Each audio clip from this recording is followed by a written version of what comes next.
Welcome to another edition of the Sports War. And we are back. We got the full crew in the house. That is what it's all about. The Yankees, out of any team in the league, are the best equipped to handle a blow like this. I think there is a higher power at play here. He's due. Law of averages. That dude is the ultimate scrub. It's trash. Yeah. Every person you have in there is fucking trash. Next game, you're going to see a big performance. You can see it in the end of the game, and I'm just totally stoked and excited for this. Welcome back. Oh, what is up, everybody? Welcome to another edition. That's right, we got two wide shots of the Sports Port. I am your host for the day and producer Tony. We have Brian on assignment who will be calling in, I'm sure, imminently. We have so much sports going on. It's 4th of July weekend. It's Friday. Let's freaking go. I got some Wimbledon going on over here on my lower left. We have obviously the John Deere Classic going on as well. Medvedev is starting just now his match. Okay, they're warming up here, as well as a lot of sports to recap, to preview. It's a big weekend. Yankees and Mets lose last night, or yesterday, I should say, for the 4th of July. Phone lines open, 646-285-1259 to call into the conversations going. We'll be talking a lot of different stuff today. As of course we have, it's my phone that's doing that. I was wondering what that volume was. As we have a few comments here. Brian Barnaby in the house. Let's effing go, he says. Michael Theofil not too far behind him. I'm on the bootleg island, Long Island. He says he'll be back soon. That Spider-Man TV looks epic. I've been trying to get this to work. I'm having a tough time, to be honest. Just a new pickup here for the studio. Michael and I picked it up. I guess it was yesterday. It seems so long ago already. But I guess it was yesterday. And it's just, I understand here you have to choose your input, basically. DVD, it's in there, doesn't recognize, doesn't matter. It's the blue screen. It's going off for now. He says he'll be back soon. Josh B in the house says, yo, fam, happy Friday. Josh, I want to know what your 4th of July was like, dude. What was the best thing you ate? How many of it did you eat, dude? I mean, the barbecuing, I'm sure. Ribs, I don't know. He says, hashtag T, hashtag sportsboard, hashtag DTV, as we're watching Nick Dunlap, who's 3 under right now, looking to eagle putt here. Oh, just misses right. Maybe quarter cup right, dude. Half a ball length, maybe. So he's going to par that hole. He's now 4 under, 4 under through 5 now. Did I say eagle putt? I guess maybe it was for the putt for birdie at that point. Now we have McCarthy, who's 10 under right now, tied for 3rd, as he's setting up his tee shot. It looks, this is a 146-yard par 3. A little bit here of a John Deere Classic update. I mentioned here McCarthy tied for 3rd, still getting ready to tee off here. He is in a 3-way tie. It's McCarthy, Davis, Thomas, Chandler, Phillips, all at 10 under. Sam Valimaki at 2nd at 11 under, and Hayden Springer is your leader right now at 12 under as we get through the second round. Undoubtedly, there will be several lead changes here with some of these names at the top here. A lot of tightly knit contests here. 112-mile-an-hour ball speed off the tee. Looks like he's going to land, right in front of the bunker, far and to the left of the pin here. He's going to set him up. He'll probably be 2-putting this for par as we get now at Lucas Glover, who's in a little bit of the rough here. Chipping his way onto the green. Glover tied for 9th here at 8 under. This ball is going to roll and maybe a little too much. Oh, no, actually. It's just kind of where he wants it. Slow down. Oh, wow. Borderline on the fringe of the green. Maybe like a 15-foot putt here. He doesn't seem very happy about that, to be honest. But nonetheless, here, I'm getting distracted, dude. Some Wimbledon on to my left here.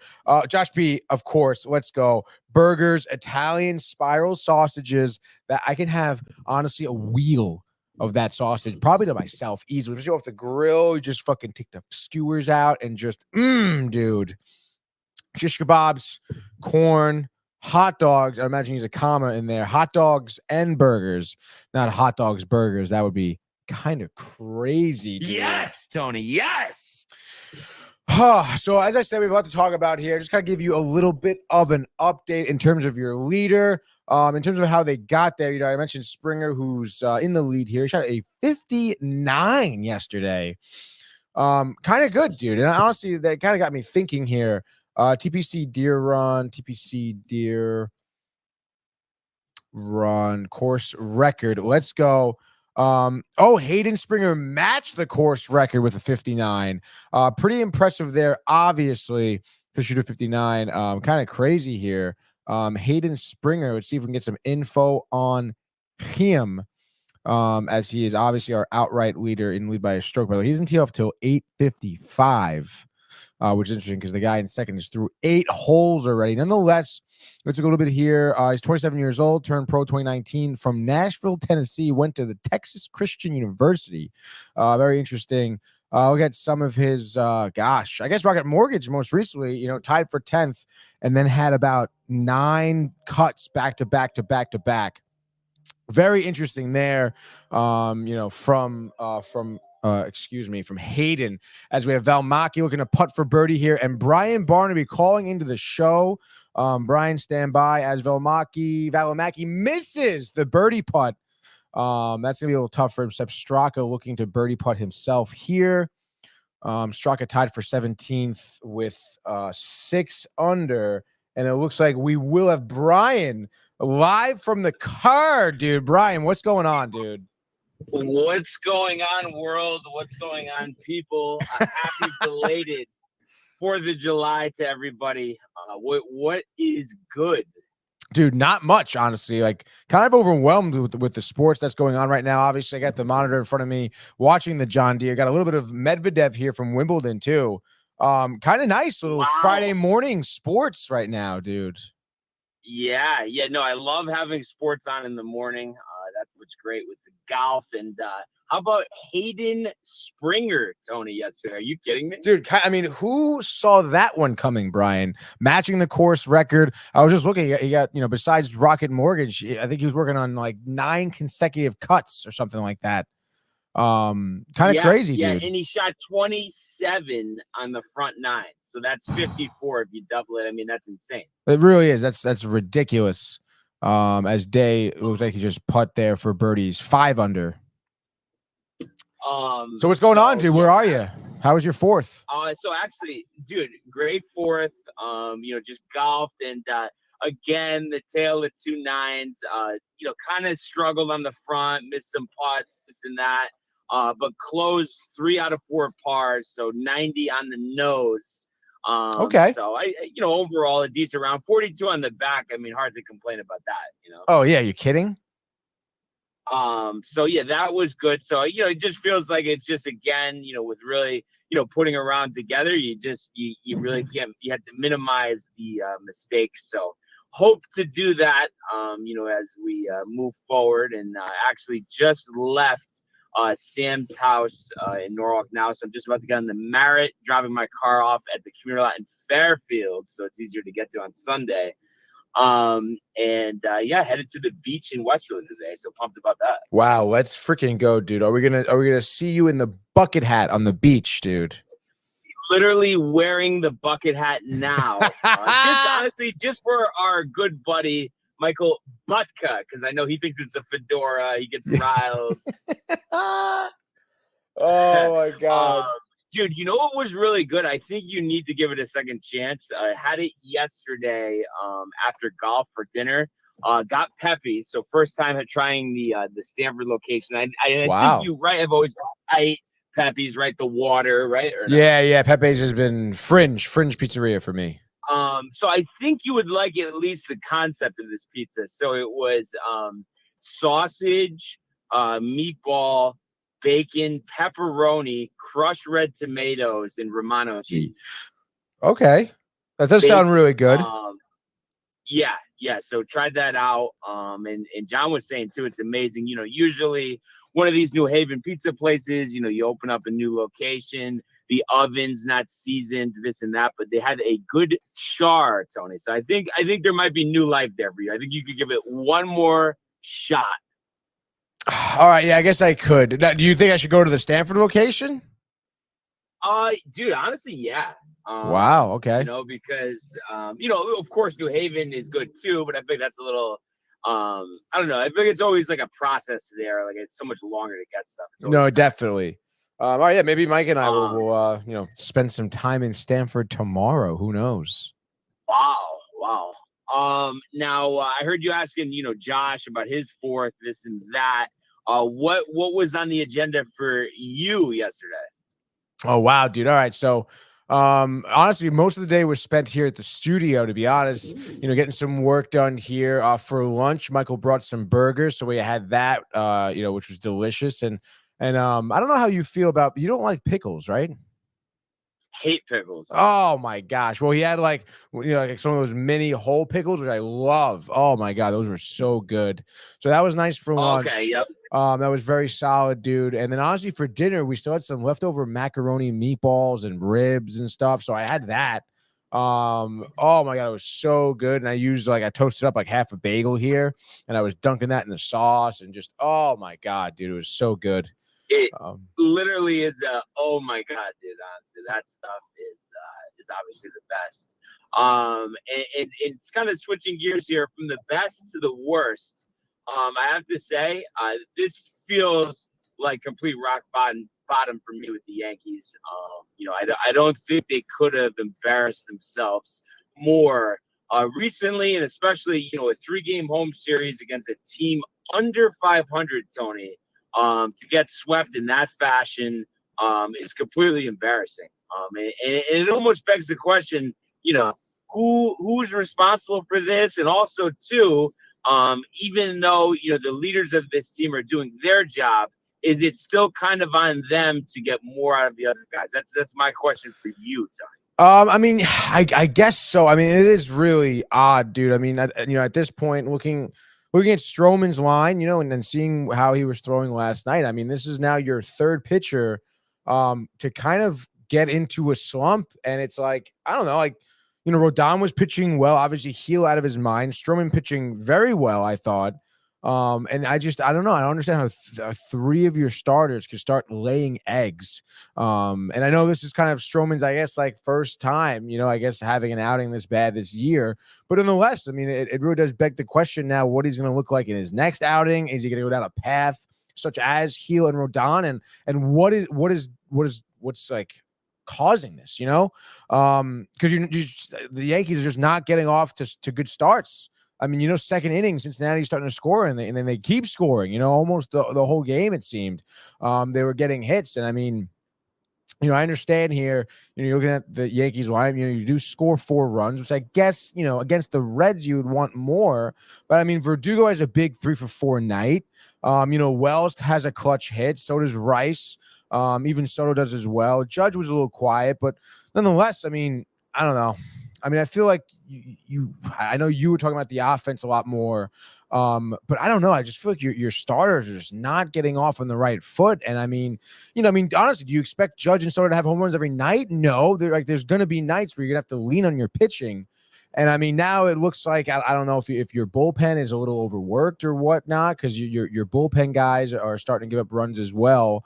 I know Hill and Cousins aren't exactly the cream of the crop out of your bullpen. But I mean, something has to be said for this now at this point, I mean, the slump has gone on, I think longer than most people would have thought, obviously longer than you need. And, I guess you can take it with a grain of salt because the Yankees are in good position right now, but teams are creeping up. The deadline, the All-Star break is creeping up, and that's when teams start to really turn it around. And, you don't want to be sitting on the bad side, of a losing streak going into the All-Star break with no momentum and a question mark going into your season.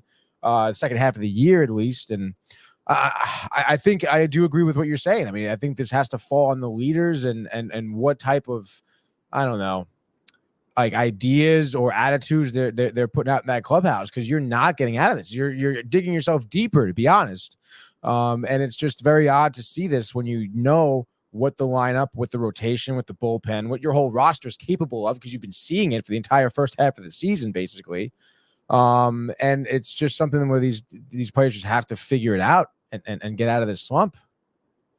Yeah, and I think this is honestly breaking point here, and I know it feels like at this point every game is a breaking point, but specifically this series, Red Sox, specifically how the Red Sox embarrassed you last time you saw them, Sunday Night Baseball, running the bases wild. That was unacceptable. So how do you respond to that? And like we were just saying, I think it is on the leaders to make sure, and I understand they can't hit, they can't field for the other players, but at the same time, I just think that this group is still capable of more, and it's all about just the right strategy, the right approach, and even with the pitching. And I know, like you said, I mean, they are putting us in a hole, but I do feel like there would be something to, and I know you can't rely on this every game, but scoring 3 or 4 in the first inning every few games, because then I feel like when a pitcher is relaxed and can pitch with a lead, it garners different results. And I think we could be looking at stuff completely differently. Even yesterday, for instance, you scored 4 runs, but would the game have been different if those 4 runs came in the first 2 innings instead of when you're already down 5-0? Oh yeah. I mean, certainly we talk about it all the time, especially for a starter, when it was early on. Well, I guess that solo shot in the second, and then the third, I think you're down 2-0 at that point. That's, it puts more pressure on Stroman. And I don't know, clearly, I don't know. I don't think Stroman pitched poorly, but it just seemed like sometimes that strategy of trying to induce those ground balls just doesn't work. Yeah, the long ball, and they were solo shots, but those first 2 long balls kind of started the scoring off, and kind of, went from there. So it's just, you would think that, they would be so embarrassed, so fired up that we would see the best baseball they've played in a month. I mean, they're 4-13 over their last 17 games. I mean, like that is awful. And I think they all need to look at themselves in the mirror, because they owe us fans way more than that. And listen, you're going to have cold streaks, but I just think this one has gotten way out of hand, and you have to stop it now. Otherwise, you really might just blow the whole season if you keep doing this. Yeah, and I know, we talked about how good the Yankees roster, the spot that they're in terms of the standings. I mean, it is, it's tight with some of the teams. I mean, like I said, deadline comes as a few teams that have battled back, to be over 500. The Rays included now at this point, and I feel like Rays are the type of team who's like a second half of the year type of team too. We've seen that before. Like you said, the Yankees can't really slow down. But Brian, I mean, if you're Judge or whatever leadership in the clubhouse right now, what do you say to these guys at this point? I think you say to these guys that we all need to go back to the basics, to the fundamentals. We can't, swing out of our shoes, press. We need to have the same strategy we had when we were playing good baseball. And, I think that he's going to get that out of them. And I really do think, though, this is a heartbeat test here. This is really just showing your true colors now. The ships are down. Are you just gonna give up and just pack it in, or are you gonna fight and really try to make sure that you work yourself out of this and show that you're still one of the best teams in baseball, and especially against the Red Sox. I think that, like, if you get embarrassed, you get swept or something, that really shows a lot about you. So it's time to just step the fuck up at the end of the day right now. So yeah, I couldn't agree more. And you have been without one of your top supplementary hitters in Giancarlo Stanton. I mean, do you think that this Yankee lineup, I guess, maybe underestimated the amount of how much they would miss Stanton in this lineup? Because I feel like if he's in this lineup, you're probably not getting swept by the Reds, I feel.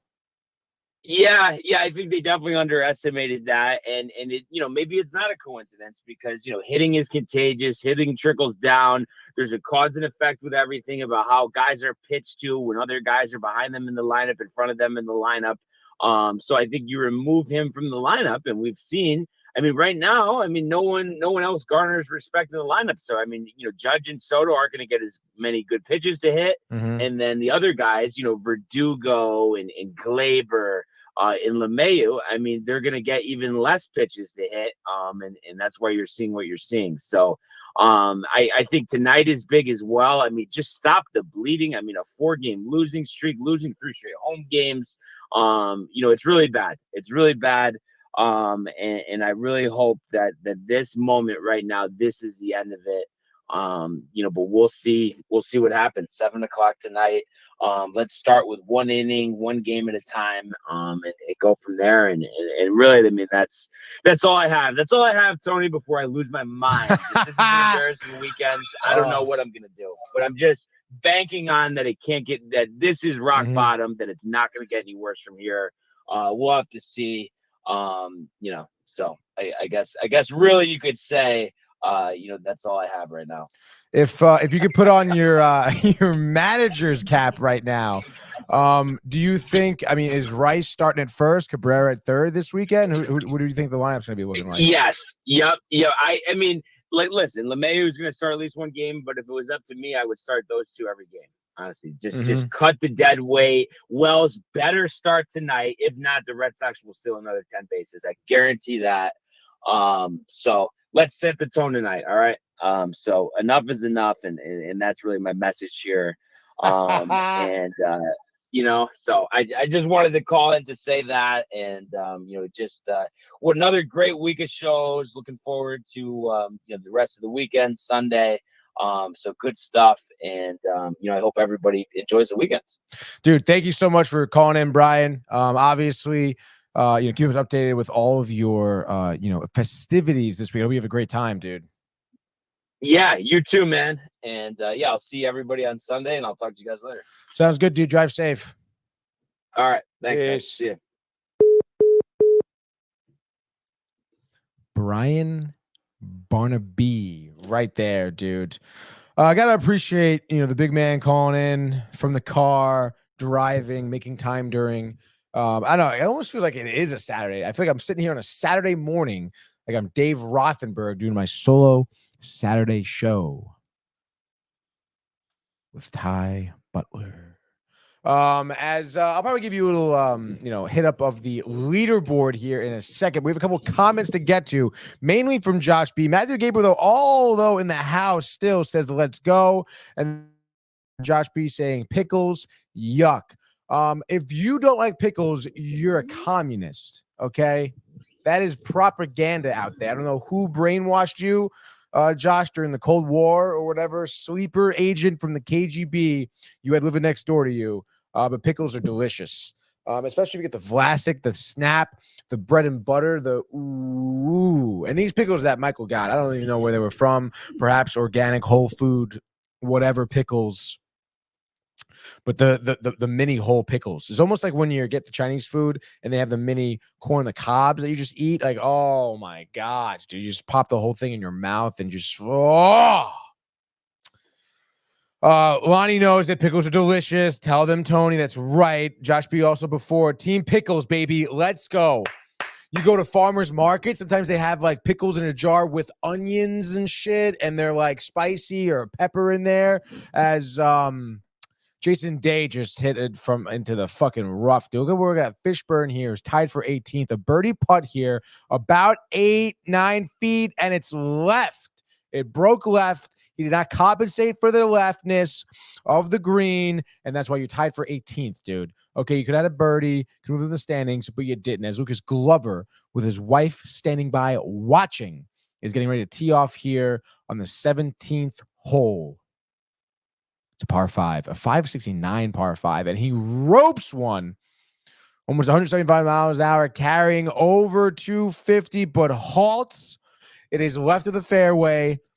Perhaps hitting a tent or a tree. We have no eyes on it, dude. Absolute no eyes at all. Glover's going to be tight. Looks like he got off the tee box quite quickly as we have Sepp Straka getting a few practice swings here.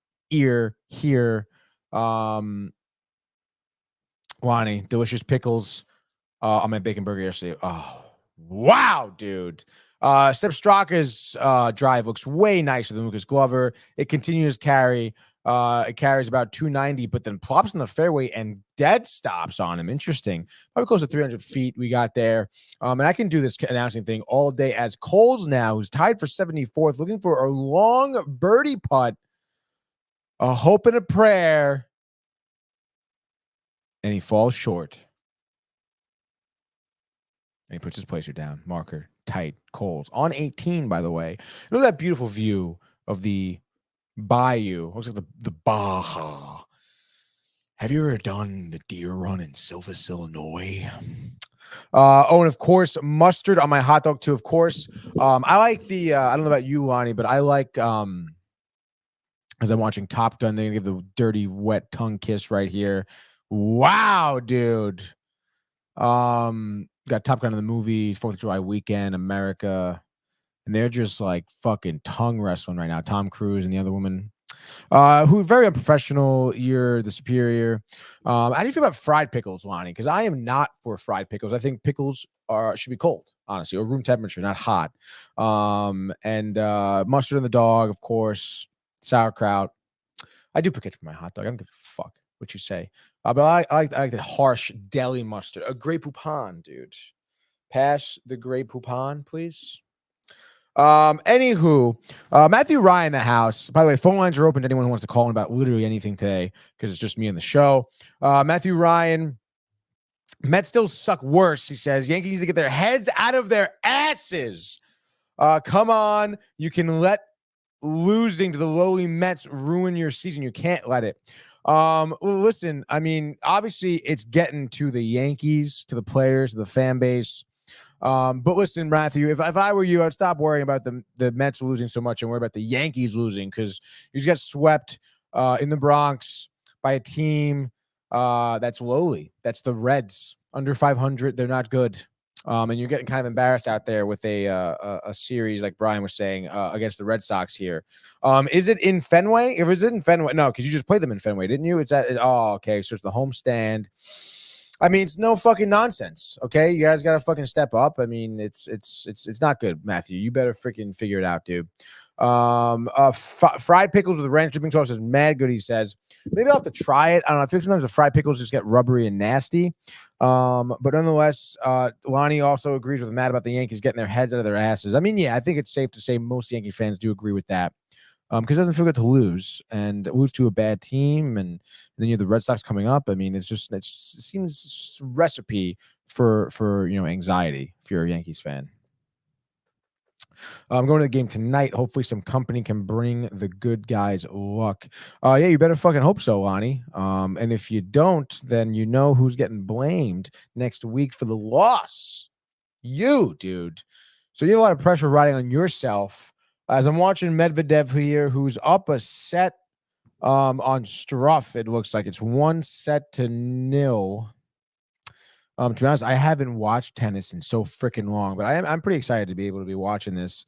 I'm not sure what about Struff he's doing, but Medvedev is kind of dominating here. It looks like Struff is shooting himself in the foot.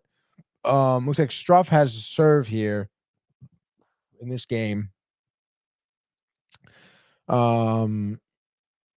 Sorry, and Medvedev's up 1-0. Still, there's no sets have been won yet. As Matthew Ryan comments in here and says, come on, it sucks when we get swept. It does suck. It sucks for anyone to get swept. Juan says, fuck out of here. They losing already. How is the blame going to be on me and the other company members? Don't become Gordon Damer. Tony, LOL. I mean, well, you're putting it out there. You're saying you can't just have the good part of a win and not take the tough part of the loss, Lonnie. It can't be, we're going to the game, we're bringing luck if they win, but if they lose, we had nothing to do with it. Can't pick and choose, Lonnie. That's not how life works at all. Adam Svensson rims one out from the bunker. Oh God. I know like it's a tough shot and everything. And I've been in that position before a few times, very, very few. You kind of feel a little lucky that, you get close out of the bunker because bunker's a tough shot. You don't be expected to hole it in. But when it rims out like that, you just, it's almost like you might as well have been 10 feet away. As Jason Day is in the rough here.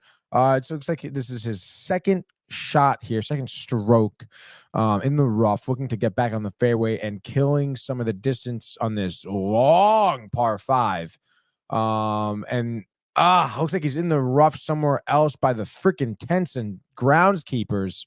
That's what happens on a course like this when you have a long par 5. You miss the fairway off your tee shot, and then you try to make up some yardage because you didn't have a great drive. I mean, it's a recipe for disaster. You're almost better off just chipping, killing it, getting the fairway, and then, roping a fairway wood, hopefully to reach par now. Jason Day's probably going to bogey this hole, as McCarthy is looking for a 16, almost 17-foot putt here. Beautiful left to right, and he leaves it. Oh, just a little bit too much to the left of the cup. Did not break a little bit the way he wanted to. So he's going to remain tied for fourth at 10 under through 8 right now. McCarthy, although that was a beautiful putt, does seem to be a little disappointed. He did not get that birdie. As we're now looking at Svensson on 17, who puts that in easily for par here. Again, another guy who walks away, who definitely expected more, but will have to settle for par.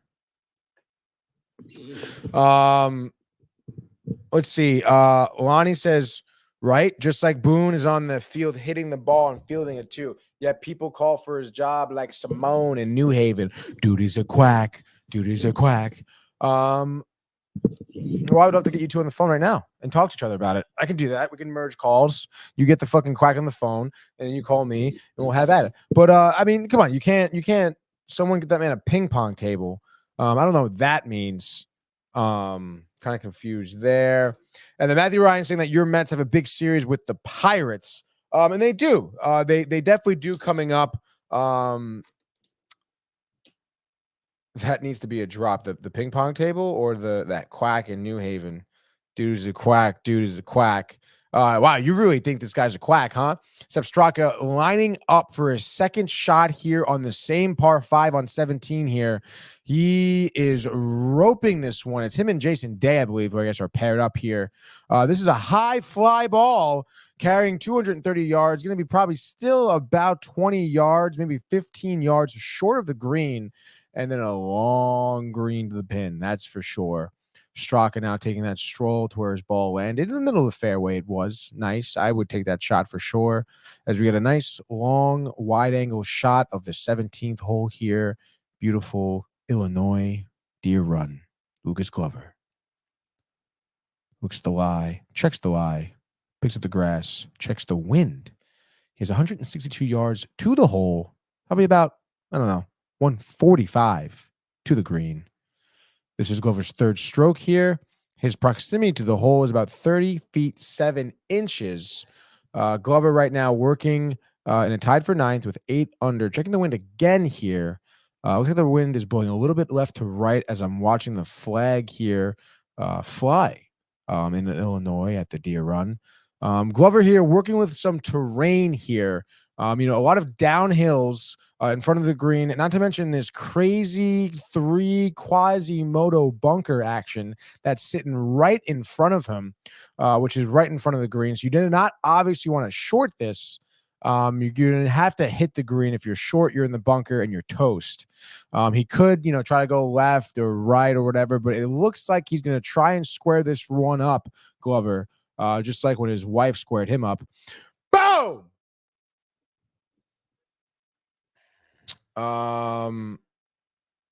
Glover taking some practice. We're going to follow this shot here because I'm really interested. Glover taking some practice swings here, getting a second word from his caddy. Now finally lining up this ball. Looks like he'll go for a couple more practice swings. Maybe. Nope. He's lining this one up. This is going to be the hit of the week here.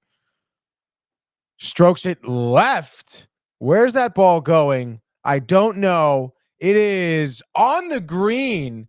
He did kind of settle, did not square it up, went to the left, hit the green. I don't think he maybe went a little bit too left than he wanted to, looking at his face right there, holding his pose. But gosh darn it, dude. Matthew Ryan does mention Mets are below 500. Again, yes, that is true as Cole rims one out here. Chairman Lonnie here says Simone always says Boone is the manager of a ping pong team. Hence, someone get a ping pong table. There we go. The Tony Show is awesome. Thank you, Lonnie. Luckily, we don't have to hear, wow, Fat Boy crying about the Yankees. I'm just playing Barnes. I had to do it, though, he says. And then Lonnie said, yeah, it's Simon. Is it Simon? Because it's been Simone this whole time. On the phone, by the way, is not Brian. We're on the John Deere Classic, which honestly, at this point, we're getting kind of out of hand here. The E keeps coming out as Pareda looks to putt for birdie. He's gonna make it. Thank God, dude. Tied for 73rd now. Gonna move up here with 4 under. But we've been doing a lot of talking here. We've talked to some baseball. We've talked to some hockey, obviously hockey, golf. I'll keep you guys updated now. I'm a little confused, honestly, at the scoring here at Wimbledon, but I'll have to get to it. But let's go now to the world of Major League Baseball.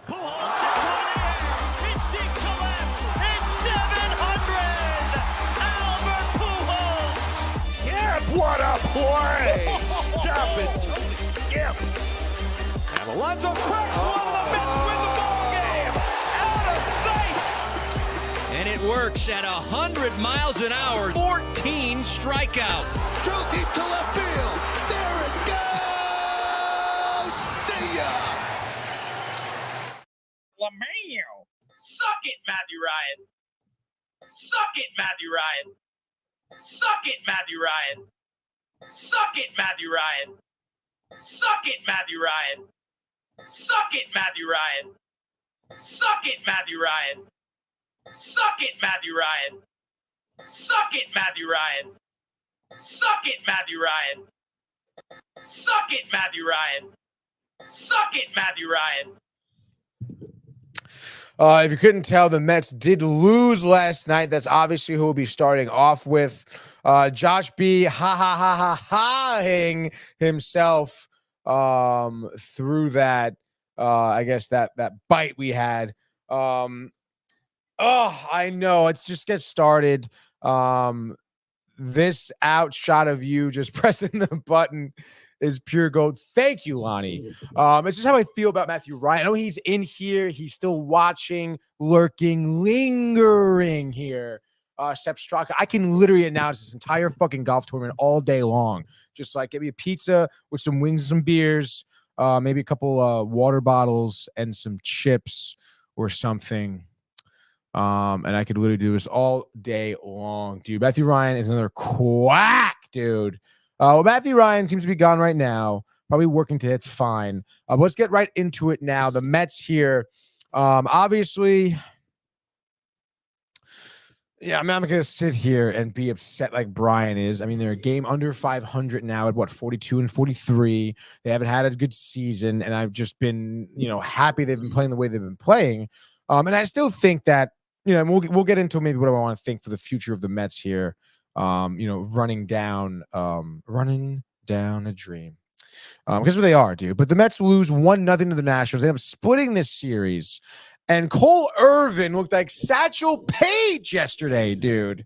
He really did. I mean, at the end of the day, it's 1-0. 1-0. The Mets had one hit, which was in the 4th inning. Jeff McNeil, maybe, which is, are you fucking kidding me? Like, no one else will get a hit. You're killing my fantasy team, by the way. Nimmo and Alvarez last 2 days. I'm losing to Riley now in fantasy, which is ridiculous, as Glover just nailed a 40-foot putt for birdie to move to 9 under. Lucas Glover, honestly, great job there. The recovery, the tough shot to miss the bunkers. You're far from the green.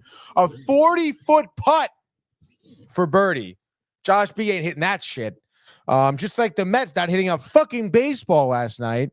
I mean, Jeff McNeil, you kidding me? And Jose Quintana gives you 7 innings, dude. Like, come on now. Like, you're trying to make something going, trying to get the fans excited for something.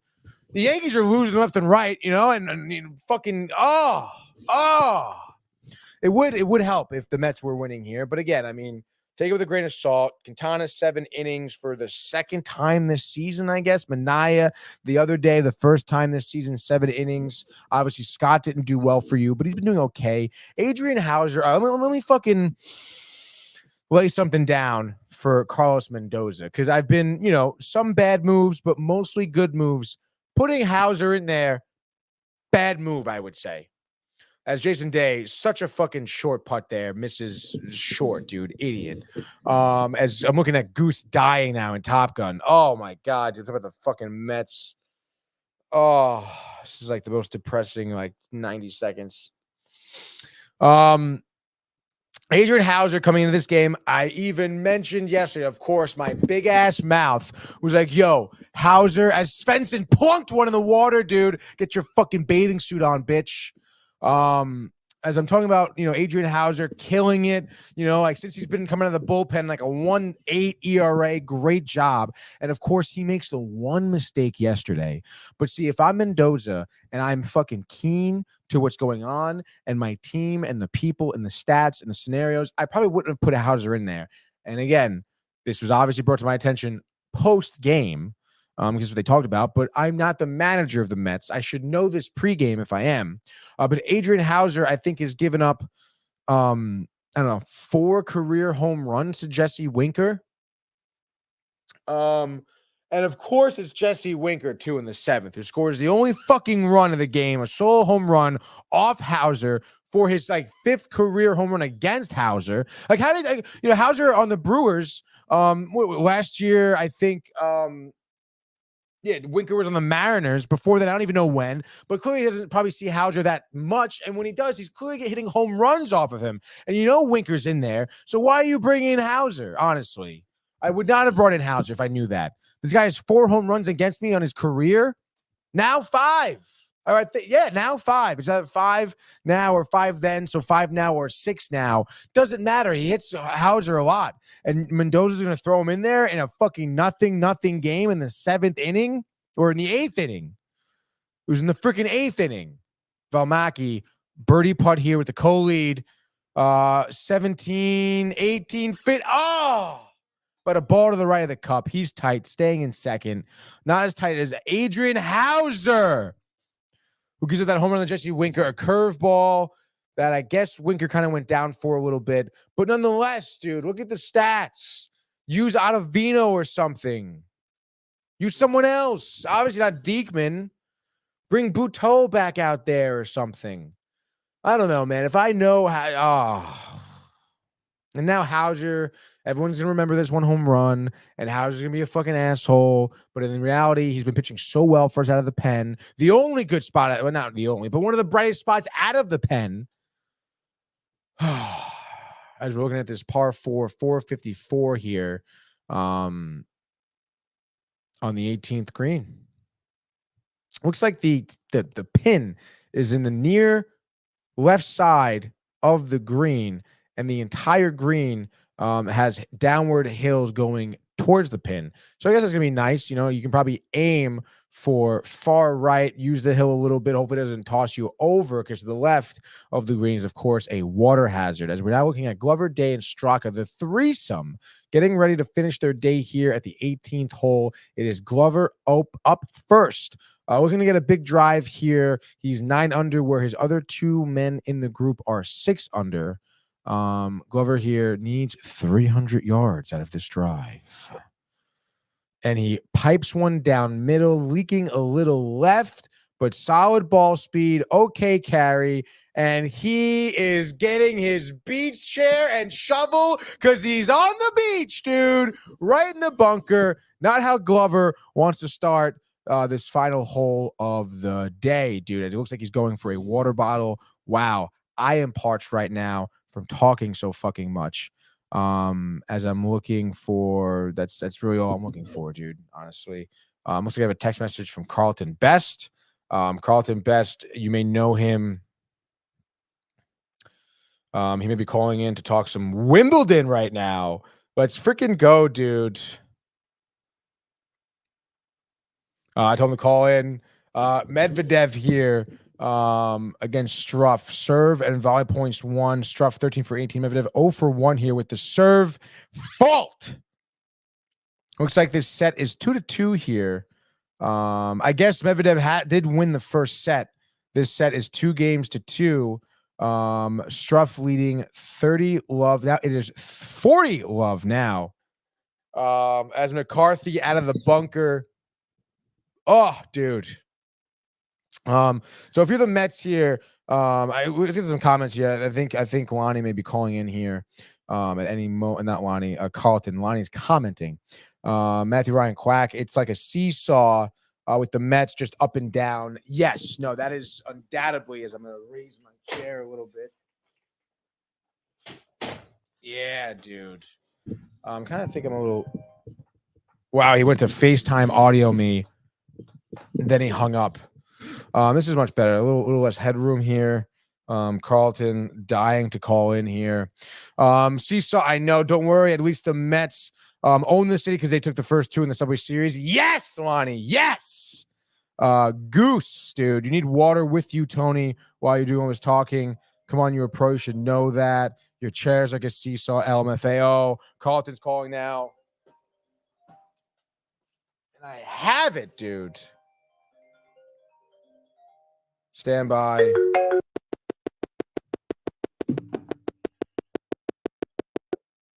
Carlton, you're live on the Sports Port. What's up, bud? Hey, what's going on? It's Carlton. It's what? I said Carlton, Connecticut. Oh, Carlton in Connecticut. Dude, what's going on? How much? Watch tennis today. How you doing? Yeah, no, good, dude. I'm sitting here. You know, I'm actually hosting the show solo this morning. And I actually, dude. Yeah, dude. So, you know, obviously it's why I called in some backup. You know, I was reaching out to people who want to call in. Here you are, but I got a little bit of the John Deere Classic on in front of me. I'm watching Wimbledon on the iPad. I was just talking the Mets lost last night. And then here we are. Nice, man. You know, you have Alcaraz and Tiafoe on here. This is a spirited match. Oh, nice. Okay, cool. Maybe I'll put that one on. I have Medvedev on right now. And Struff? Oh, where is that in the score? I'm looking at the draw. It doesn't have anything in there.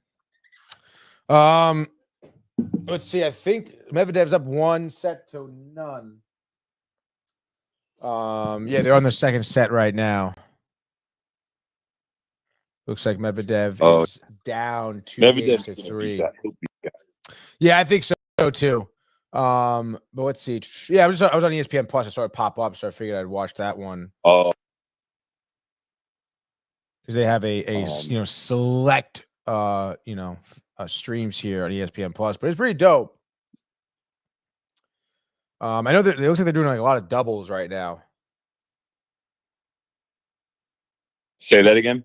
I say it looks like they're doing like a lot of different doubles matches right now on ESPN. They're streaming. I don't see the one with. I'm trusting you. I don't have that, but you can. I know from experience you can watch everything, which is actually dope. Yeah, it's freaking awesome.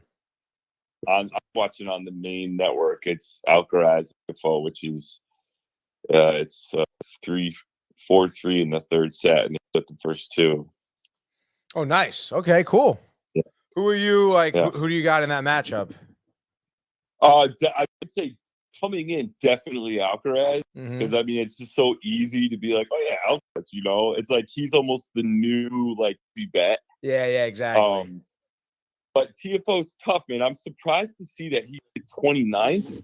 I haven't seen, I haven't kept up like with where if he's not been playing well or if he was hurt, but I feel like he should be seated higher than that. Where would you put him? Because I would put him. Like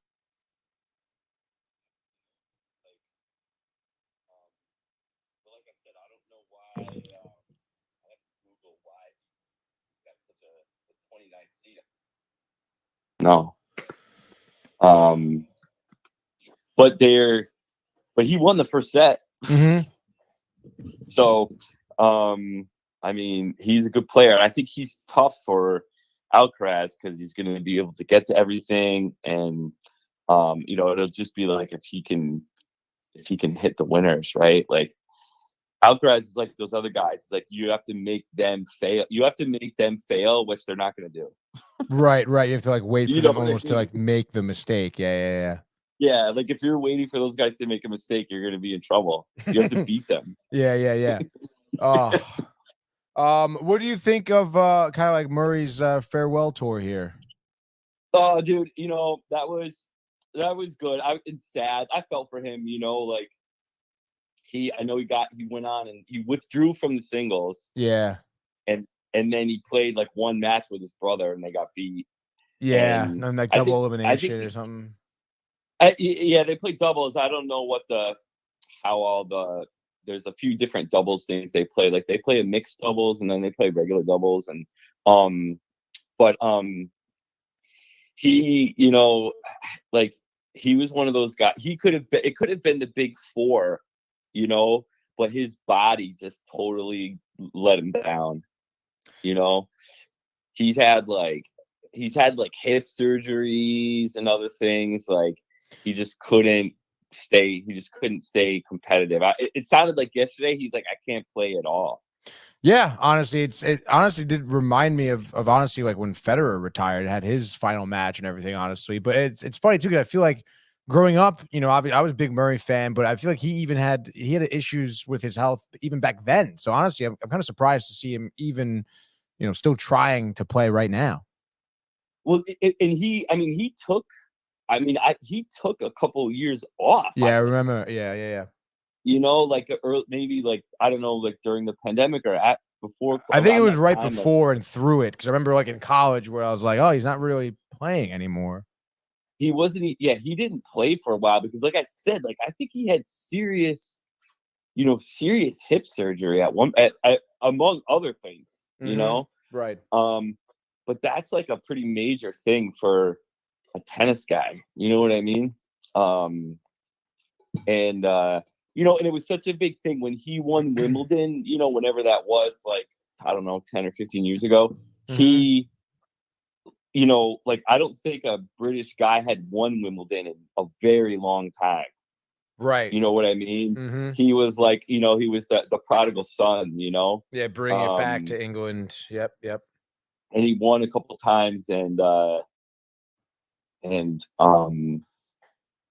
that, it was a big, it was a great story. But it's just sad that, that's what happens, with some of these guys. Like, that's why you have to respect someone like Djokovic, who is just like, he's like a cyborg. Literally. I mean, he looks like one. He talks like one. Yeah. Oh my God, he's so funny. It's actually funny. I was last week I watched the Federer documentary. It was called like the Final 12 Days or whatever. Did you check that out? Oh, no, I haven't seen that. Where is that? I'm trying to remember. I think it's on Amazon Prime. But it follows Federer. Final 12 days. Leading up, it's the final 12 days leading up to the announcement of his retirement. And then like that final tournament he played in England. Or I think it was in England. Before he retired. But he was the same deal where he had like whatever that knee injury he had, whether it was a torn meniscus injury, right? Or something. Yeah. He talked about coming back from that. And then he had like a setback, I think like 3 months into the rehab, and he just never got better. And he literally couldn't play matches. Like he couldn't last that long anymore in the court. It was pretty crazy documentary because it was very much like raw footage of just like his camera crew following him, his family, and obviously like his media team around. It was interesting. And then the tournament was funny because they obviously like in the tournament, like Murray was there, Nadal was there, obviously Djokovic was there. And they all like kind of played with him. It was like a doubles tournament too, because he couldn't even play singles anymore, he was saying. But it was just like seeing Djokovic in there was hilarious. Because he was just so, like, to see him interact, because they're at like little like dinners before the tournament, and he's just like you said, like so robotic, and any interaction he had just seemed like it was forced and unnatural to him. It was hilarious. Really? Yeah. Oh my he's God. also can be funny too. Yeah, there was a scene where they like, I don't know, I guess they had to wear a certain suit to whatever dinner, and he put on like the shirt for his tuxedo, so there was no button showing, and everyone was like making fun of him, and he like, that was like kind of funny. But it was also like, what the hell? Like, you didn't realize that was a tuxedo shirt, like freaking idiot. Yeah. Djokovic used to do this bit. He used to impersonate all the other players on tour with their serving. Oh yeah. Yeah, like the way that they would serve and their little ticks and their little like bounce it twice and look up and wipe the brow and do that. So he used to do all these like impersonations of all these other players. but not everybody was down. yeah, that. Oh my God. Did he ever So do? I don't think he doesn't do it anymore, but it was definitely years ago. Like, Oh, that's so they funny. were good, and everyone thought it was funny. Everybody except for, like, I think some of the people who he was impersonating. Yeah. Did he do Nadal's? Because I feel like Nadal does the same. Probably. Yeah. I like Nadal does like the nose wipe, the brow wipe, the tuck the Yeah. hair behind the headband, scratch your nuts, and then he's like ready to go. And it's like every time. I think Nadal's too easy. It's like too easy of a mark. So. Yeah, dude. Oh, all right. So, what have you seen so far in Wimbledon? Like, this is what, day 4, day 3 of the tournament, I think. Yeah, they're like starting in I think in the third round. Right. I saw Djokovic look tough. He played yesterday, right? And he played that I forget who he played there, but he won. He lost a few sets, but he kind of turned it on when he had to. He has that like extra gear to kind of like beat guys, and even when he's like he's hurt and this and that, but like with him, man, like I never, like I'm not always buying it, right? Like I just feel like, oh, he just had surgery, but I'm like, man, he's still Djokovic, or you may not even know, if he's really bothered. I'm trying to find. I'm trying to Google. He beat Fearnley. Oh yeah. Fern, or maybe it's Fernley from like, British. like local hero. Yeah, it was like he beat him 6-3, 6-4, and then 7-5 in the fourth set. Yeah, I mean, I think who else in this draw? Like, I've never heard of this other guy that he has to play. If he has to play Rune, if they both win, like that could be something. Rune's the 15th seed. Okay. And then you'll find out like if he really is like what percentages of his health is there. You know what I mean? Yeah. And then like for the men's side, I think Alcaraz, obviously, like I'm just looking at his draw. So like he would have to eventually go through Medvedev. Like, I mean, who's the 1 seed for the men? Yeah, I'm trying to figure that out right now. Oh, it's Yannick Sinner. That's interesting. So I don't know. Like he might be the 1 seed, but I still wouldn't. Was he the Italian dude? Yeah. Yeah. That's pretty funny. But that other match, like, so coming up is, Ben Shelton, the American, and then Denis Shapovalov from Canada. Okay. Do you know those guys? Or, like Ben Shelton, he made a run in the U.S. Open last year. He made it pretty far, and he played Djokovic, and Djokovic, like, kind of beat him and then even mocked him a little bit. Oh. Yeah, and I don't think he liked it. Yeah, okay. I wouldn't either. He's a young guy. He's only 21. He played tennis. I think he played at Florida, and his dad was a coach. Oh, nice. And, okay. And then he may have even won like the championship, like the NCAAs, which is kind of rare. Most people in tennis, like if you're good enough, they just put you on those lower tier tours, and then you just go play. Right. So, but I could be like talking out of turn with that because I was like looking at somebody else. There was a woman who was playing. Oh no, he did. So yeah, Shelton won the 2022 NCAA singles championship. He's a tall lefty. He looks like a basketball player. Yeah, it looks like he's 6'4". It says here he's listed. Yeah. Yeah. Yeah. So if he'll play Shapovalov, like that'd be a match worth watching, I think, in my opinion. I don't know if that'll be later today or probably tomorrow. Let's see. 11 a.m. Oh, so like in 1 minute. So literally in 1 minute, yeah, July 5th, 11 a.m. it says. Oh, okay. On court number 3, dude. We could go right now. Yeah.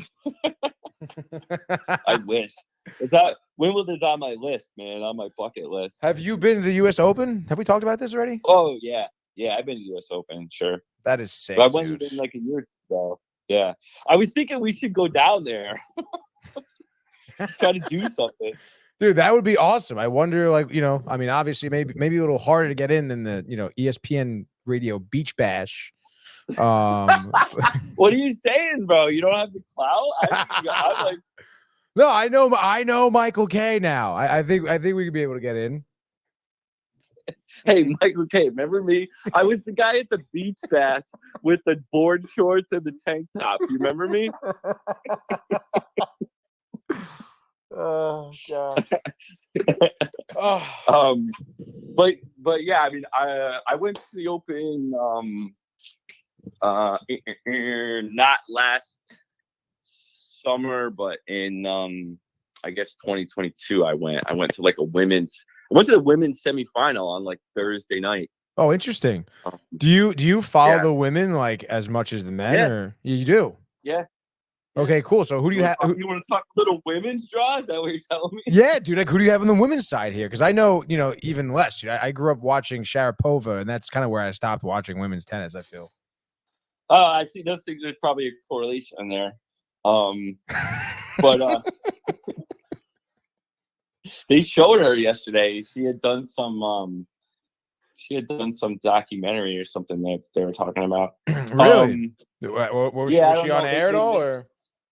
No, she was just She was sitting there in the stands, like watching. Oh, that's nice. Did she look good? She looked very Maria Sharapova-esque, I will say. All right, very graceful and elegant. Yeah, dude.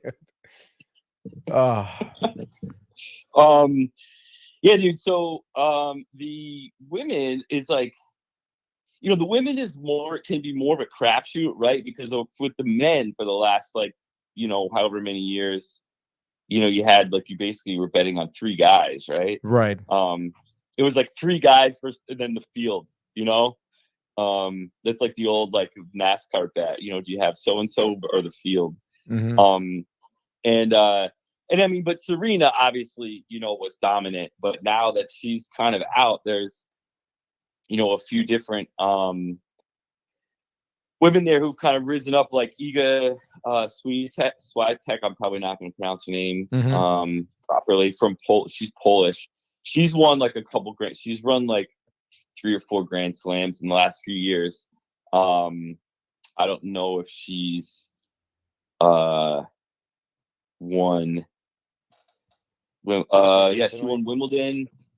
Yeah, she won Wimbledon in 2019, and then she won the French Open the last 3 years. Oh wow! Okay. She's won 4 out of the last 5 French Opens. That's crazy. And she won the U.S. Open. Yeah, so she's got already 5 majors since 2019. So she's kind of become one of the more consistent top players. And then I love Danielle Collins, is this American player. Mm-hmm. She's actually going to retire this year. She's never won a major, but she's lost in the finals twice. And but she's, I like her because she played she went to college and played tennis in college and was the NCAA champion one year, and she grew up playing on the courts at the parks. Right. In Miami or something, you know what I mean? So it's just a different journey for her, and you appreciate somebody who kind of, as much as you can come up in tennis from the mean streets, yeah. Some of these kids are in clubs, from as soon as they are ready to go. Yeah, right? So at the they're teenagers, the Greenwich Tennis Club, dude. Yeah. But even the European, the Russian players move to the U.S. when they're teens and play at those academies, right. Those ING academies where they just maybe they make them do a little math on the side, but they play tennis all day, Yeah. So you got there. So it looks like they're in Iga and Danielle would eventually probably be in the same draw, or in the same side of the draw.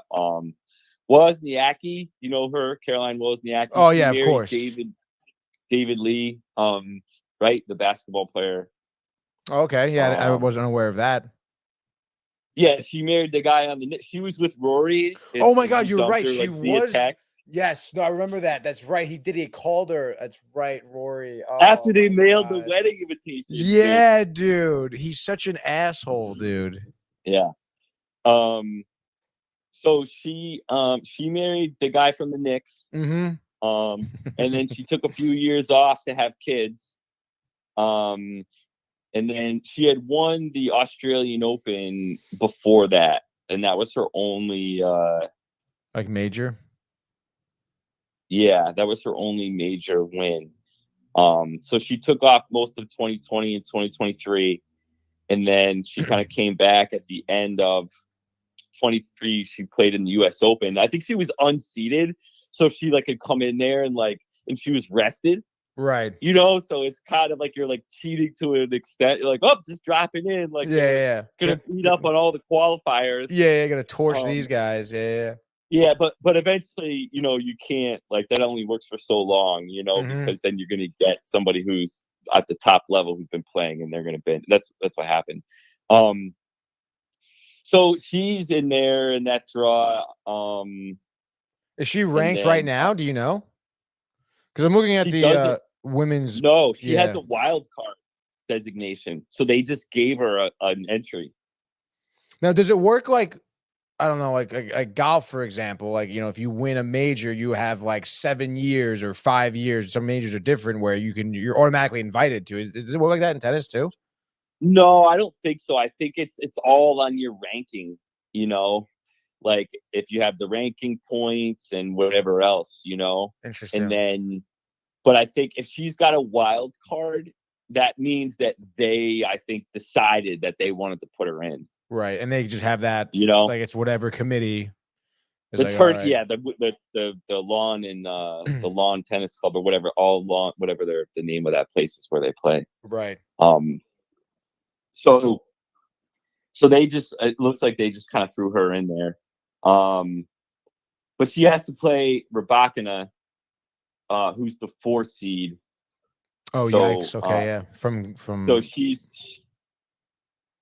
she might have one of those like international flags. She might be Rybakina is from Kazakhstan, it says. Yeah, but no, so they just pay for her. Oh, really? She's from Moscow. Yeah. Oh, no freaking way, dude. Yeah, she's from Moscow. It says she's from Russia. Yep. Yeah. So she's Russian, and you know what happens is like those, dude, the federations. Well, first of all, it's been a huge. First of all, let's get right into it. Yeah. Like with like the Russian players playing the Ukrainian players and all of that. Like that's definitely been a thing the last couple of years. Oh yeah, with yeah. I'm not playing her, I'm not shaking her hand and all that. Mm-hmm. And then they like they don't fly the flag. So like if you're from Russia, you don't, like, I don't know, they don't let you put the flag up. Like, I don't know. Oh my gosh. And so then, well, also like those, like the tennis federations are only going to like kind of sponsor like so many players financially. You know, it's kind of like the Olympics and stuff too, you know? Mm-hmm. So, you know, the people in Kazakhstan were like, hey, we'll pay for you to go play and travel and all that stuff. So that's probably what she's doing. Well, good for her. Yeah. I guess she's 4th in the world right now. I mean, I guess she's good. 25 years old. She won Wimbledon a couple years ago. Oh, really? Yeah, that's how I kind of know all that, because that was like when she won. I mean, obviously, like it was a huge story, right? Oh, like, yeah, she won it in 2022, it says. Yeah. So she won, and like you couldn't get away from that, right? Yeah. I mean, listen, you won Wimbledon, like your name, like, you know, it's like a big deal. And even like it coming into like into the finals, right? Like that's what, you know, people are going to be talking about that. Exactly. Yeah, I mean that draw looks tough. Like that side of the bracket looks tough. Yeah, Shabur. She's like the first Muslim player. She's from Tunisia. She's lost. She's had heartbreak too. Like lost in the finals a few times. Oof. And like I think she may have lost that final to Rybakina. What was that? 2022. We said. Yeah, 2022. Yeah, runner up. So Oof. she was runner-up. She was runner-up 3 times in 2 years for finals. That's brutal. Never won one. I saw her at that U.S. Open. She was one of the players on that Thursday night. And she's got to play Svitolina, who I think has beaten her before in a final. And I think Svitolina is married to one of the men's players. Really? Wow. Yeah. So that's the first half of the draw. What's the second half look like? Oh, you've got Raducanu, she's a wild card, and a bunch of, I don't know all these. Oh, Madison Keys still in that. All right. Oh, no. Oh, then there's this American Navarro. Mm-hmm. I don't know. I had never heard of her. But she was a NCAA player. And I think that she won. Oh, she's from New York. She's from where? She's from New York City. She was raised in Charleston, it says. She went to University of Virginia. She was the NCAA singles UVA, championship. right. Yeah, exactly. She won the NCAA singles championship her freshman year in 2021. Yeah, so that's where the other gal I mentioned went to, Danielle Collins. She played. I think she transferred to Virginia and won. But this woman was in. There was an article about her in the Post because her dad is like some hedge fund billionaire. Oh, really? Yeah. Oh my gosh, that's so funny. I know. So it's like she like I think she had gone to like I looked up before she'd gone to some these private schools like you'd never even like they wouldn't even like you can't even apply to those, Tony. All right, forget about like they have whole systems designed to keep you out of those. Yeah, try calling the main office, Carlton. Yeah, the number's unlisted. All right, you don't have that. But so if Coco wins, then they'll play each other. That'll be exciting. Yeah, what do you got? Like, who do you think's going to be like emerging victorious out of the women's side here? I think Coco is going to win. I think she's tough, and I think she's been playing well. It's crazy. She's still the youngest person in here. Yeah. Wow. How old is she? Like 20 or something? She's 20. And I guess there's other highly ranked golfers around her age, but she's still like the youngest. It looks like there's a girl from China who's 21. But still, I mean, the fact that she's 20 years old and is ranked second in the world right now is crazy. And there was a do you remember the U.S. Open a couple of years ago? It was the women's final. You probably don't remember. It was Emma Raducanu from Great Britain, and she played this Canadian gal, Leila Fernandez. Okay. And it was in 2022, and they were both like 19. Oh, really? Yeah, and so it was one of those things where everybody was out. It was like, this is your chance. All the favorites are gone, and there were these two girls who nobody had ever heard of. Mm-hmm. So she won, and then promptly signed a bunch of sponsorship deals and hasn't done anything since. Oh, wow. The Canadian Fernandez. What Raducanu. Oh, Raducanu. Okay. That was 2021. So she was like 18. Imagine that. That is nuts. I mean, I remember when Coco was first kind of coming up too, and like she played Serena. I forget where it was. It may have been. She was probably only Open. 16 or 17. Right? Yeah, dude, and it was like the quarterfinals or something. And she got like pretty torched, but it was still kind of crazy to see Serena was like looking down into the future of tennis almost, Yeah. And that's the thing. Like that goes back to what I was saying about these some of these gals going to college, right? Mm-hmm. Or playing on the Challenger Tour or whatever. And then you have Coco is, 8, 7, they're teenagers and they're playing, but that's kind of, Alcaraz is only 19, right? Or 20. Mm-hmm. It does happen, every so often, you get the teens in there who can play. So I just looked up Layla Fernandez. So she's also 21. So in 2021, which is 3 years ago, she was the runner-up in the U.S. Open. So they were both two 18-year-olds in the U.S. Open final, man. Crazy. Bonkers. Yeah. So I forget, did we say Goff is going to be, you said Goff's going to win? I think I like Goff. I like Goff. I think she's, let me see who's like in her. I'm looking at the draw. It's like weird. It's like top to bottom instead of left to right. I know. I'm trying to navigate this Wimbledon website. It's pretty bad. Yeah. So am I. Put a call in, dude. Yeah, honestly. But Goff here is what she won the U.S. Open last year. Yeah. Oh, I didn't realize that. Oh, good for her.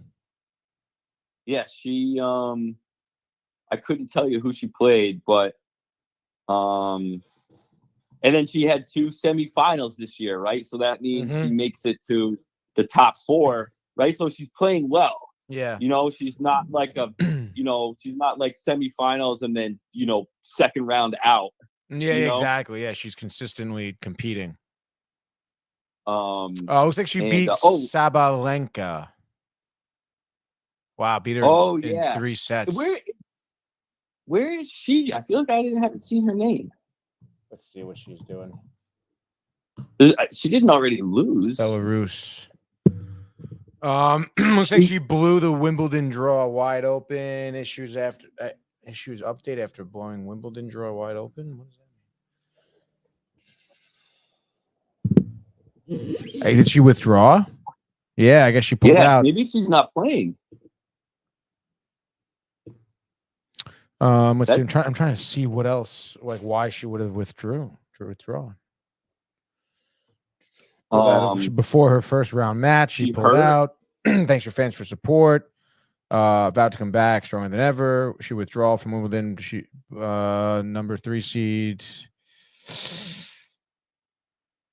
She was set to play the American Emina Bektas in the first round, but pulled out with a shoulder injury. Okay, there you go. Oh, she's hurt. She got a shoulder injury. Yeah, she's number 3 in the world. So that was a pretty significant pullout, huh? Yeah, because she's won, a couple of. She's won at least 2 majors in the last 2 years. So now, at this point, I know you said Goff is your favorite to win. Do you have like a dark horse?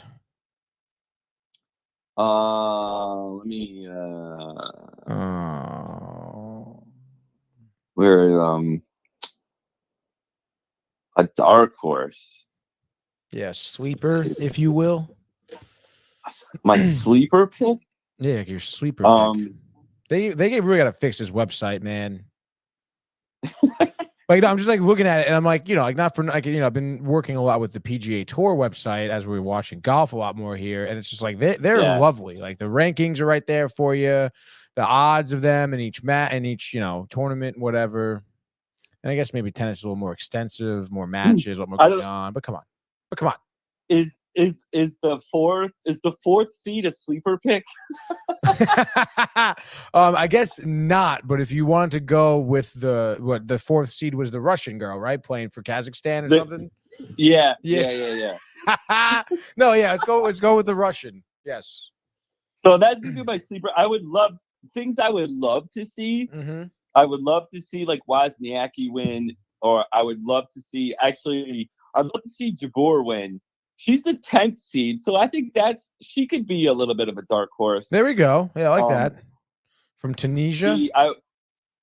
She's the one from Tunisia who like I said, has lost, what was it, like 3, she had like 3 runner-up finishes. Like she lost in the finals 3 times in the last 2 years or something. Like heartbreaks too. Like her one, and it's like it's the one where like, it's like 2 random, so you have a great shot and then she gets killed, or one where she like wins the first set and then loses the next 2. Like because it's so mental, dude. It's so mental. You're out there on your own. They let him coach a little bit now, but historically you could never talk to anybody or talk to the people in your bench. Now I think they let them do it a little bit, but if you were I mean, listen, I played tennis. I used to throw my racket all over the place, you know? Yeah, dude. Yeah, I was like the John McEnroe of New Haven County back in the 90s. Did you wear the headband? Did you have like the fro too that McEnroe had? No. Oh my! I definitely would be like, you cannot be serious. You're a fucking disgrace. Did you ever like get tossed or something? No, like, cause it's kind of like, I mean, I feel like if if you're young too, I feel like, what do they call them? Umpires, right? I feel like they would have like zero tolerance for that sort of stuff. Yeah, but you don't like. I never was playing in any like junior tennis stuff, in any tournaments. Oh, okay. I was just playing like in the high school, and they don't have. It's all honor system, Like you don't. There's no one's calling the lines, dude. On the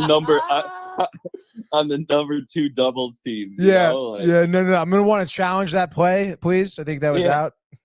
There were definitely like situations that were uncomfortable and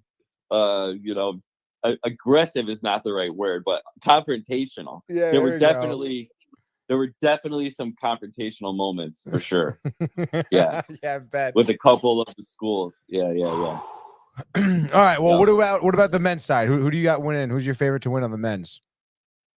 I like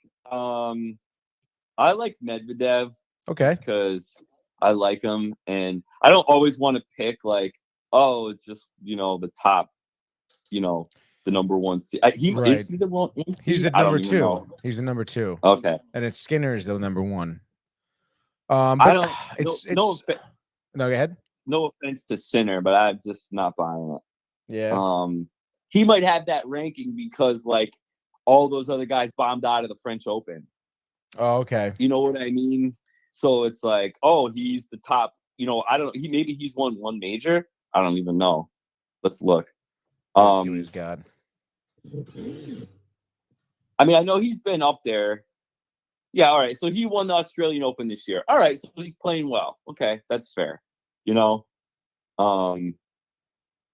I'm just not used to. God, 22 years old. You know what his career prize money is? Is it over 30 million? It's 22. That's crazy. I wonder what some of these. Let's. Oh man, who else is in here? I'm looking at his career singles and doubles combined. It says it's at 32. Oh, that's singles and doubles. It says. Okay, I maybe was just looking at singles. What do you think? Take a shot in the dark. What do you think Novak's is? His career earnings? His career, yeah. Oh my gosh! I mean, it's got to be pretty like exuberantly high. You think it's like 200? I was thinking the ballpark of like 145, 155. I think it's closer to 200. I'm taking. You're going 145. I'm taking 190. Okay. Right? So, oh damn! So according to the Wimbledon website, which we've already talked about how accurate that may or may not be, his career prize money is 182 million. Oh, right, dude. Good for him. Oh, good grief, man. Talk about, paying some dividends, on the tennis lessons.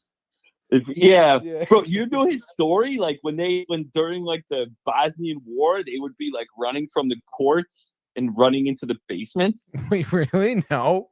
Yeah. That's crazy. Like he would be out on the public courts, and he's Serbian, right? Yeah. And they would be like bombs away, and then they would have to like take off and run and like wait out the bombs, dude. And if the courts were there, they would go back. If the courts were still there. Oh my Yeah. God, dude. By the way, Medvedev is looking pretty sharp right now. Yeah, is he killing that guy? That's what I thought. Yeah, it's 2-0 right now, and it seems like honestly, any momentum that like Struff gains, like Medvedev just pulls out some ridiculous like soft angle lob shot that's just impossible. Yeah, he's so. You know what they call him the Slim Reaper. Wait, really? Yeah, That's crazy. He is all over the court right now. yeah, it's crazy how much he can cover. I mean, he's tall. He's got to be like 6'6", right? Yeah, I Whereas mean, it seems tall. Yeah, I'm trying to pull up his bio right now. I got freaking Alcaraz up here. I'm just trudging through Wimbledon.com. Hang on. He's 6'6". Yeah, look at me. Yeah. He's only made $40 million. What a loser. Honestly. Keep playing, man. Yeah. How old is he? He's 20, 28, 29? 28. 28. So he only has one major, which is kind of surprising, but he's got a couple. He has 1, 2, 3, 4, 5 runner-up finishes. Brutal. So let's say, Carlton, that you're totally healthy, and you starting now for like the next like 8 months are going to be training. Great coaches, best in the world, whatever. But then you're playing Medvedev. Do you think you have a shot at him? No. I think I might have a shot at like winning a couple points. Really? I mean, come on, man. I bet the Slim Reaper versus the John McEnroe of New Haven County. minus all the victories, I can put an asterisk on that. That's purely behaviorally.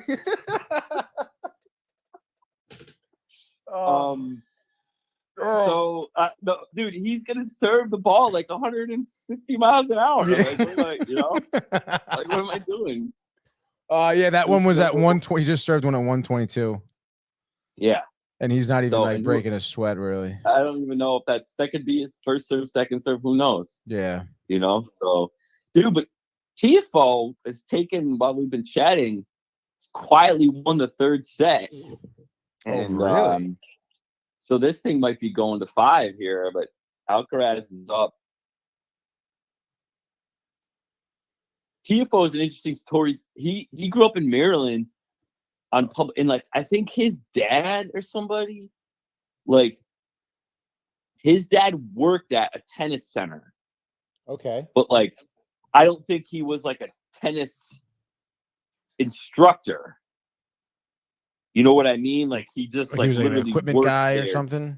Yeah, like I don't think he I don't want to like misspeak, but his dad worked. His father was head of maintenance, it looks like, at the Junior Tennis Champion Center in Maryland, it says. Yeah. And he would go to work with his father and spend the entire day at the tennis court. They lived there. Yeah, there we go, dude. Yup. That's a nice story. That, man. Yeah, that's a good story. Right? Yeah. Yeah, his dad was first his dad immigrated to the US. So Sierra Leone. So we're rooting for the upset, is what you're saying? Yeah, I mean, you got to kind of, Do you always root for the upset? Because I know you kind of seem like you're trying to avoid taking the top ranked people, even though you are taking them anyway. But you're kind of like do you kind of root for the field typically? Like depending, right? Like I root for Novak because I just want to see him like pulverize everybody and be the best. But like when with something like this, I would definitely root for TFO because I want to see him get there, right? Like he's playing a guy who's already established, like has 3 majors. He's American, right? I mean, yeah, what the hell, So I mean, do root for the underdog, like, often. It depends on who it is, right? I mean, in this case, at this point in the tournament, you could have, like the 15th seed versus somebody who's not seeded. Like, I don't know if I'm rooting for the underdog then, because I probably don't even know who that person is. Right. Like, I'm rooting for, Wozniacki if she's the wild card, or, Jabeur because she's 10. But, and like I said, I don't know why on earth TFO is ranked so low. Let me, did we look him up? No, he said he's what, 29th ranked in the world? Yeah, he's ranked 29. No, at this tournament. They're not always, the world rankings are not always reflective of the seeds in the tournament. Seedings. Okay. What determines that? Like how they play? Like, because I mean, isn't that the whole point of like the world rankings? The tournament, I think, does the seeding. But what I mean? Like, what takes into account the seeding? How you've played in the tournament the year prior, or? I mean, I think it's probably just how you've been playing. I mean, listen, it's the seeds and the tournament, the world rankings are probably close, right? But I don't think it's always. Oh, Patrick Mahomes, your boy, dude. What about Patrick him? and Brittany? Oh, he's there. Patrick and Brittany are watching Alcaraz and TFO. Well, that's nice, I guess. Can't get away from him, dude. You really can't. God forbid, freaking wife. All right. Here's one. I'll derail us. Who have you had enough of? Mahomes or Kelsey? Ooh, it's a great question. Who are you tired of? More. I mean, like, are you asking like individually or just like with their whole shtick? I mean whole package. I mean, like I'm talking Taylor Swift. I'm talking, COVID vaccines in your face. Like I'm talking like the Two Brothers podcast, and then I'm talking about Mahomes' brother being arrested. I'm talking about like Brittany, like being in, like I'm an influencer now. Like like who are you? Oh, I hang out with the Chief's daughter, like the daughter of the owners. Like who's had enough time? Oh, it's such a tough question. I want to say it would be Kelsey, I guess. Yeah, it's gotta be. Because I feel like Kelsey's rise this past season too has been like, so like I haven't heard from Brittany as much. Obviously you don't hear from Mahomes' brother anymore either. He's a piece of shit. So it's, I guess, the Kelsey with the Swift, like you said, the the vaccines, and you cope it up with the podcast and everything. It is. And I mean, Kelsey is just so freaking loud. Oh my God. We can't get away from it. I think it's worse because of Taylor. Yeah, definitely. So like people are going to be on her anyway. And then then you get him because then he's like, he gets those like, bonus, points too, if you want to call it that. Yeah. And she, I don't know, man. Like, I mean, respect for talent. And I know she had the problem with the producer stealing the rights to her songs. That they had to re-record the whole her story.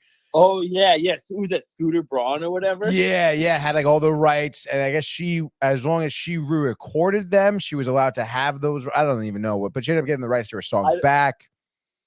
Yeah. But to me, she's so at this point like insufferable. All right, like with the like you're dating everyone you have so publicly, and it's all a show. Like, it really is. Like it's all a work. It's a work. Dude. Oh my God, I forget where she was. She was somewhere in Jersey. I think that she went to like a wedding in Jersey, and she was in like on LBI or somewhere small like Montclair, New Jersey, in the fucking town.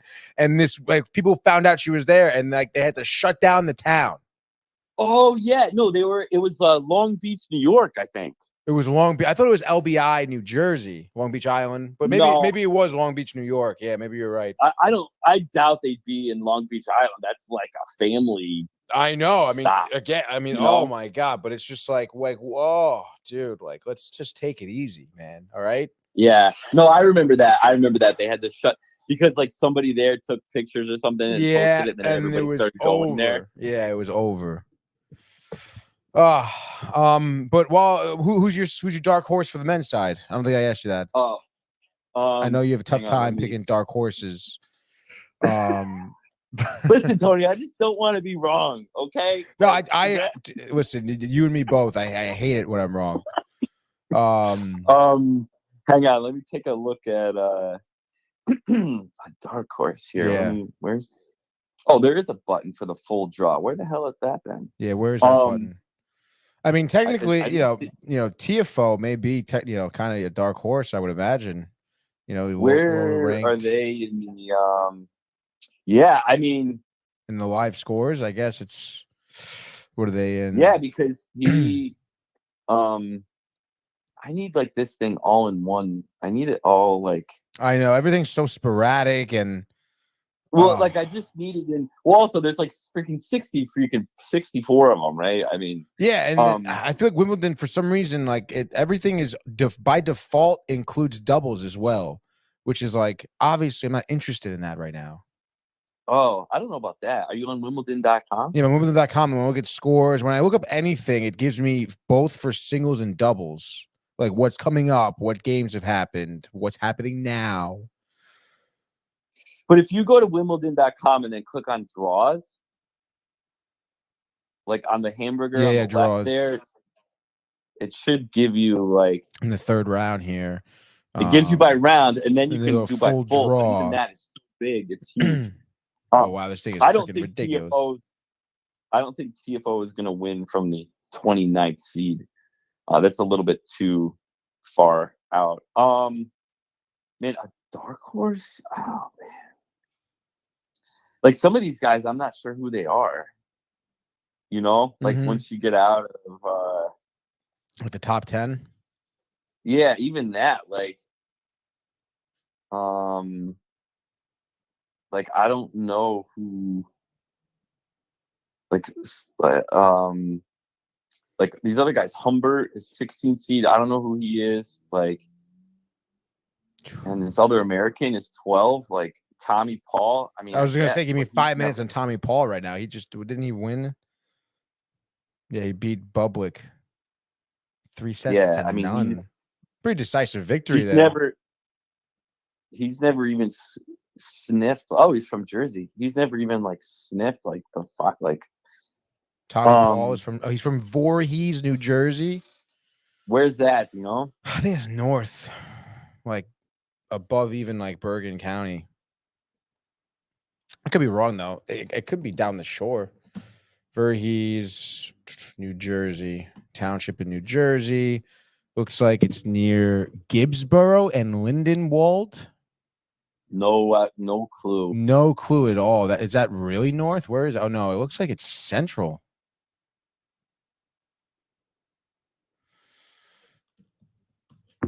It must be and I don't know. I mean, Medvedev is the 5th seed. I mean, let's look at Gregor Dimitrov. He's got to be Gregor. Yeah, is that his name? Yeah, Gregor. Oh man, he's old as hell. 33. Quarterfinal.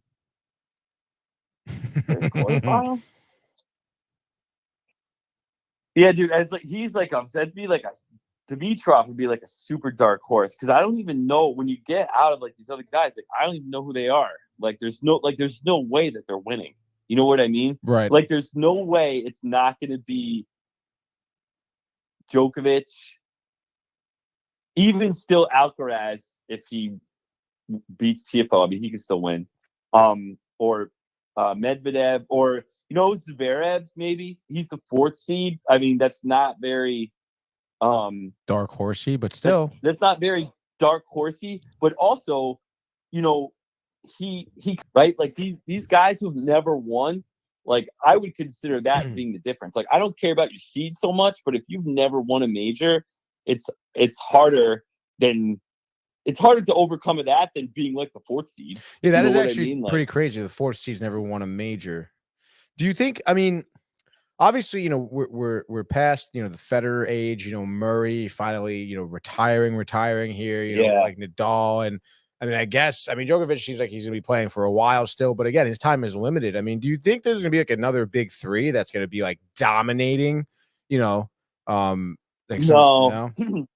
I don't think so. I think that, dude, that is to see those guys come through, I think is such an unbelievable, I think it's a 1 in a million type of thing, man. Yeah. I mean, the three greatest tennis players in like maybe all of history being, born within 5 years of each other. Like, I don't know, man. Like, I think you'll see, Alcaraz is, pretty young. Like, I think that he'll probably win a lot. I think that Medvedev will get in there and steal a few. Zverev, I think, is not that old. He's 27. So he might win a few. But and I mean, who knows with Sinner? I mean, he just won one, so good for him. I think it'll be more open, because if those guys lose or get hurt, right? Like, it's still so hard, like winning the calendar slam, right? To win all 4 in 1 year. I mean, Novak tried to do that a couple of years ago, and he lost in the U.S. Open. He lost to Medvedev.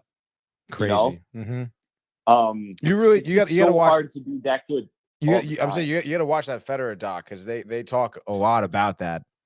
And it is really crazy. It did put like another like perspective on it for me. It was borderline pretentious, the documentary, but it was like, it was obviously, bro, it's about tennis. I know. It was, obviously it was an end of an era, for the sport, with Federer retiring. But yeah, that's dope, dude. I actually honestly, I used to watch it like, so much more growing up than I do now. I really barely watch it now, but I mean, it is because it really reminds me a lot of golf. The way, like you said, it's tough to win, do the Grand Slam during the year, even to win a major, like we said, the 4th ranked guy never won a major before. I think it's way harder. I think it's way harder to win like the calendar slam in golf than it is in tennis. Like, you know what I mean? I think, I think winning those big tournaments, I don't know. I think that might be harder in golf. It's different. It's a different thing, Like, here comes Alcaraz, dude. He's gonna fire back and beat this dude. Like, but who was the last person to win a calendar slam? Like, has that anyone? Tiger, has anyone even done that? Like Ben Hogan? Like, I don't even know. Yeah, no, I think Tiger was the last person to do it. I mean, who's won them all? Like Mickelson was the last one to win them all, right? Like he finally had to win the U.S. Open to get all 4 of them. Like even that. Oh yeah. I mean, it looks like I'm looking up right now. It looks like 5 people have managed a career Grand Slam. Sarazen. 5. 5 people: Gary Player, Ben Hogan, obviously Jack Nicklaus, and then Tiger Woods. Yeah, look at me throwing a Ben Hogan in there. Yeah, look at you. So like that was a little sprinkle. Like, who is that guy? Ben Hogan? Yeah. What? Like tennis is even. Tennis is hard because of the French Open. It's harder for guys to win. It's a whole different style of play on the clay. So not everybody like I don't know if all the big 3 guys have won. And plus Nadal won the French Open every year for like 2 decades. Like I don't know if like Federer maybe has won 1. I mean, I don't know if we could. I'm trying to look it up now. Let's see. Champions list. Jesus, Nadal has won 14 French Opens. It's bonkers. That is kind of ridiculous. Grand Slam achievements. Looks like Federer won 1. He won 1 French Open. All right, he's got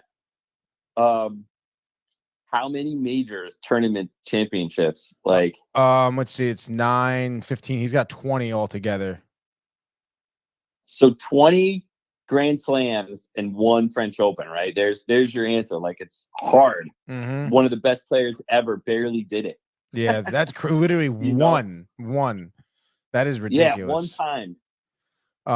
And it looks like we have 3 players who won all 4 majors in 1 calendar year. Rod Laver did it twice. Rod Laver, is that how you pronounce it? Yeah. You know that guy? Yeah, he's an all-timer. Like, he's got. You ever see those shoes? Like, he has his own like Adidas shoes. You'd recognize them if they're like those basic white tennis shoes. The Rod Laver. Really? Then that makes very sense. popular back in. And the then day. Don Budge won it in 1938. Not that him. I don't know. Yeah. Rod did it in 62 and 69. And then it looks like Novak is the only one who has a non-calendar year Grand Slam, I guess, if you want to count that, which is whatever you want to do. And then players who won or obviously who won career Grand Slams, there are plenty of that. Looks like Nadal has 2 career Grand Slams, Novak has 3, and Roger has 1. Novak's done it twice. Yeah. What do you mean, like winning them all in the same year? No. Like he's done it in his career. Like over the course of 2011 and 2016, he did it once, and then it looks like after that he did it again. He won in 20. He has a major win, in 2018 and 2023. Like that's what it says here. I guess if tennis counts it like that. I guess. No, I mean it's either like if you've like won the career, like you've won all 4, and once you do it, right? Right. No, that's what it makes sense. But for some, like they have him listed 3 times as doing it because I guess he's I don't know so about many that. times. I mean, this is like, Wikipedia here at this point, so. Yeah, right. But like Rod Laver, if he won them all in a 1 year, like that's an achievement. Mm-hmm. And he did that twice. So it was just him and that other guy? Yeah. Man, that's it. That's kind of crazy. Yeah. It is kind of crazy. I would think maybe like I don't know, but I don't know. I mean, like I said, that's hard. I wonder if like Serena's done it. That's a good question. I don't know. I don't know how. I want to say she did. Female. Yeah. Let's see. I'm just like. Grand Slam titles. I bet more women. Oh, John Budge. Yeah.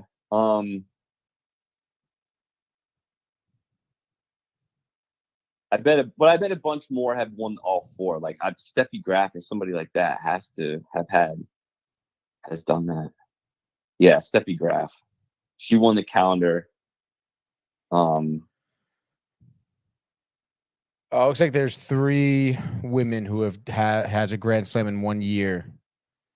Maureen Connolly, Margaret Court, and then Steffi Graf. Yeah. Margaret Court, isn't she the one that was like with Billie Jean King? Yeah, she's back. She was back in the 60s. Yeah, she won. She still holds some record. Margaret Court. Yeah. Did you see that movie with her? Battle of the Sexes? Not with her, obviously, but about her and Billie Jean King. No.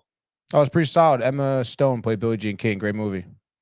Steve Carell. Oh, really? Yeah, Steve Carell was in it. It took place during like when Billie Jean King was just like kind of putting women's tennis on the map because she was playing well. And Margaret Court was obviously at that time like the women's champion. Like she was the girl to beat. Right. But who the hell is that guy's name that Steve Carell played? Steve Carell played this guy who like he was a men's player who retired and like Bobby Riggs. Yeah. And he agreed to play Billie Jean as like a joke exhibition match.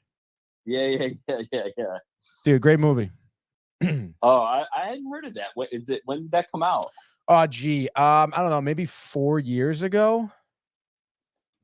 Maybe 3 years ago. Battle of the Sexes, it was called. 2017. Wow. So almost 7 years ago.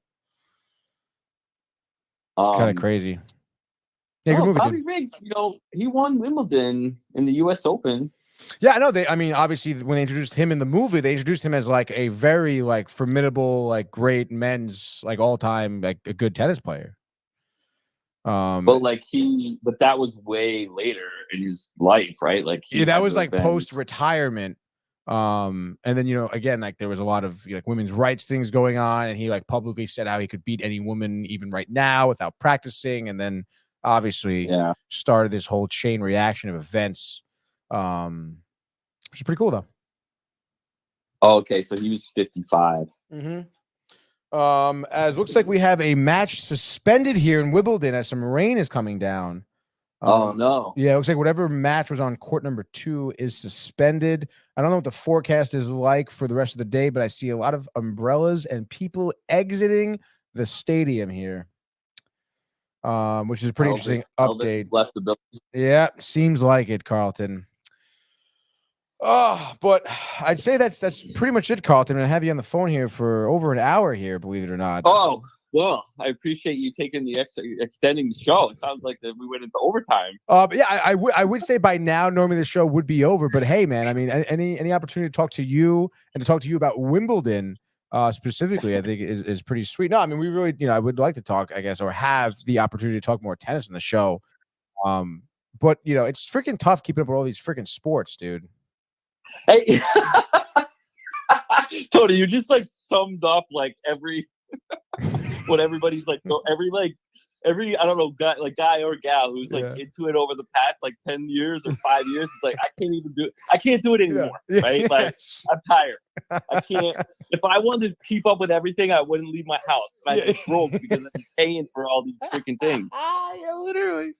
Oh my God! As Cole here puts it in for birdie, who's 11 under, tied for 4th place here at the Ryder Cup. Looks like we have some other guy tied for 40th here, doing some crazy backhanded shot because he's up against a tree. They're playing the Ryder Cup? Oh, no. Did I say Ryder Cup or is it John Deere Classic? Oh. Yeah, no, sorry. I've been on here a while. Yeah. Yeah. All right. Well, I'll listen. Yeah, listen, man. I know you got a lot of plans this weekend too, so stay safe. Have a great time. If you're handling fireworks, just be careful. Speaking of, how did last night? So it was Bridgeport fireworks. Oh, it was, okay. Yeah. And also freaking awesome. And I also realized like by the studio here too, there was like probably 5 different sets of families lighting off fireworks all around the studio. Oh man. So yeah, literally like I don't know, probably from between 5 and like 10. I don't think it stopped here. Which was kind of cool though, because we had like a front row seat here to all the fireworks right outside our window. Nice. But oh boy, were they freaking loud, man. Really? Yeah, because they were so close, and I guess whatever they were, illegally obtained fireworks they had. What are you gonna do? Illegally obtained fireworks. Yeah, dude. Is there any other kind? No, not at all. Oh man. But thanks. I really appreciate you calling the show. Yeah. And obviously, you can call in any time, dude. No, I appreciate it, man. It's good to talk some tennis and catch up. All right. So I'll chat with you next week. Yeah, sounds good, dude. You enjoy your weekend. All right, Tony. All right, you too, man. Appreciate Peace. it. See ya. That was Carlton Best. And I mean, really at that point, I think you guys just listened to Carlton and I talk on the phone for an hour. But that was Carlton. Obviously, I don't know if you remember Carlton. He did make an appearance. That was his second appearance, I guess you could say, on the Sports Port. First time caller. He did appear in an episode at the Horseshoe maybe about a month ago, talking tennis, obviously. Maybe that was when the French Open was, or the Australian Open, maybe. He's definitely our tennis guy now. But it's Friday. It's fucking almost noon. We've been going on for 2 hours here, so I'm going to keep it going here today. And we're in the world of Major League Baseball, so let's now just jump right into it, because we already talked Mets and Yankees. A full-on, abbreviated, full-on baseball frenzy. So let's freaking start off here. It's Friday, July 5th here. A ton of games, all right, to get through. I'm probably gonna pick my top 3 here for you to place your bets on. And honestly, I'm gonna take it honestly here. I'm gonna take it realistically here. I'm not gonna touch. I'm gonna touch the New York games. Why the fuck not? Okay. And I'll start with the Mets. All right. I'm very scared. It's Paul Skeens, the rookie phenom, on the bump here. He's pitching against Luis Severino, a veteran, at least at this point, especially when compared to Skeens. Mets starting their series here in Pittsburgh against the Pirates. Mets are plus 105, so they are the underdogs. The over-under is 7.5, Carlton. Looks like 88, sunny tonight, which is great. Obviously, Skeens killing it. He hasn't had a loss yet. But the Mets will hand him his first one tonight, baby. Let's freaking go. It's Severino. Full game shutout. I'm tired of hearing about the fucking Pirates and Paul Skeens. The guy's a sideshow clown. All right? And he should shave his mustache, too. All right? The future Met great pitcher, though, will be having a tough night for the first time in his major league career here tonight in Pittsburgh. I know I'm trying to keep it realistic here. But I say Skeens goes 6 innings, 4 earned runs, a big blow-up spot late in the game when the Mets do figure it out because the bats have been so fucking cold. Give me Alonso, give me Lindor, the usual suspects. Francisco Alvarez is going to have a 2-home run night. He's going to get his 5th and 6th home runs of the year. He's batting over 300. He's a killer. He's a dog. So give me the Mets winning this game. I will say by a tune of 5-0. Let's go. Next game here, number 2 of the day of Friday here. This is it. So Mets in the under. What did I say? 5-0. So take Mets in the under. Bet the mortgage, Josh. 7:05 p.m. Netson game. It's the Yankees, Yes Network, in the Bronx taking on the Red Sox. Yankees, on an absolute skid right now. They're falling down the mountain. They're grasping with their hands to try and catch on to anything to hang on here. And they'll be latching on to Nestor Cortez. 4-7 on this year. 3.51 ERA. He has over 100 innings pitched already. It has 98 Ks, 19 walks, but 14 home runs given up. Not great here, as he'll be facing Tanner Houck. 7-6 record, 2.67 ERA for the Red Sox. Certainly a bright spot, youthful pitcher for them. They've been in the organization for a few years now. Finally coming into his own here. And we know, obviously, but the bats for the Yankees, cold, not good. Verdugo last night, 3 for 4. Judge, 30 home run. Soto, we know the tune, but you got to show up tonight and get it done. And I mean, honestly, I might try to bet non-biasly here. Oh my God. I guess give me because again, all signs kind of point to Tanner having a good outing. The Yankees losing. It's the Red Sox. They've been losing the Yankees. The Red Sox can win here. But I have a bet against Riley, by the way. They're 47-39, which is bullshit. Yankees got a sweep for my sake here. Give me the Yankees winning this game. Nestor Cortez, vintage, nasty, Nestor, Red Sox, fanning. Nestor goes 7 innings, 11 Ks, 1 earned run. Yankees go on to win this game 6-1. So that's Yankees and the under again because it's 8.5. So let's go now. Third game, best game. Down the line here for my bets. This is serious for the money. Cole Reagans, Ranger Suarez, Savali versus Glasnow. Fuck the Brewers. Give me the Dodgers here. Adrian Savali, I believe it is, sucks. 5.07 ERA. I understand the Brewers. I talked about the CU team, 52 wins. You even want to look at it right now. First game ever against the Dodgers this season. Brewers recently took 2-3 against Colorado. Actually, it's for the series. 2-2. Dodgers all the fucking way. Tyler Glasnow is going to pitch really well. And it's Aaron Savali is going to suck eggs here. Ohtani, Freeman, obviously no Mookie, which is kind of tough, dude. Nonetheless, though, Will Smith, dude, let's fucking go. Dodgers win this game. Absolute torrential offensive downpour.